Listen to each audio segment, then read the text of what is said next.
Tonight, the Idaho Freedom Foundation organized a vigil on the Capitol steps in Boise to honor Charlie Krik. Aspen Shumpert was there and joins us live from the State House. So the question is, how was the turnout, Aspen?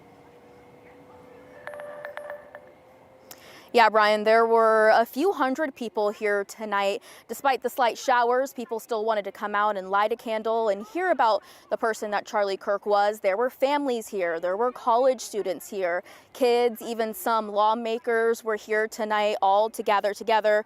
The crowd sang several songs together as well. God Bless America, In the Arms of an Angel, just to name a few. Like you said, Brian, Krik co-founded the conservative youth organization Turning Point USA. There were members here from the local Turning Point chapters, including a high schooler named Aiden, who is the head of the Turning Point chapter at Centennial High School, who says he had friends at the speaking event today at Utah Valley University.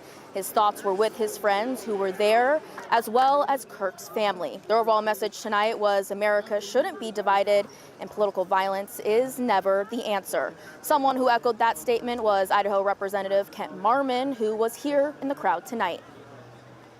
I'm so sick of the political violence. There's no reason for political violence in this country. We should be able to have discussions and debate, open debate, and reach conclusions that are going to be acceptable to everybody. We don't need to go after our enemies with guns, bombs, or anything else.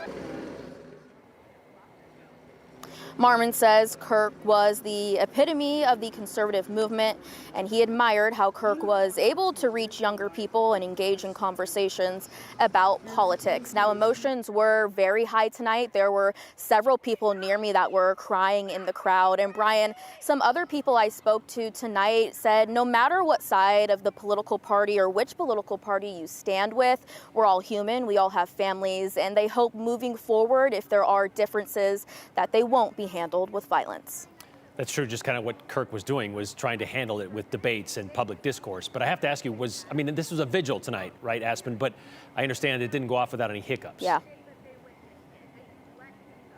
Yeah, no, that's right, Brian. There were actually two hiccups tonight. One where someone, it appeared, bringing a speaker in, trying to play some loud music. It got a little heated then. People wanted him to leave. Police were here for that. There was also a second moment during the vigil that it got a little heated when a person on an e-bike, an electric bike, came in and was saying some things in opposition of Krik that upset the crowd. Again, police handled that. So despite the few hiccups tonight, people still came out, still had some things to say about Krik and wanted to honor him. You can still see there's a few people left from the crowd. You can see some of those candles on the steps right now.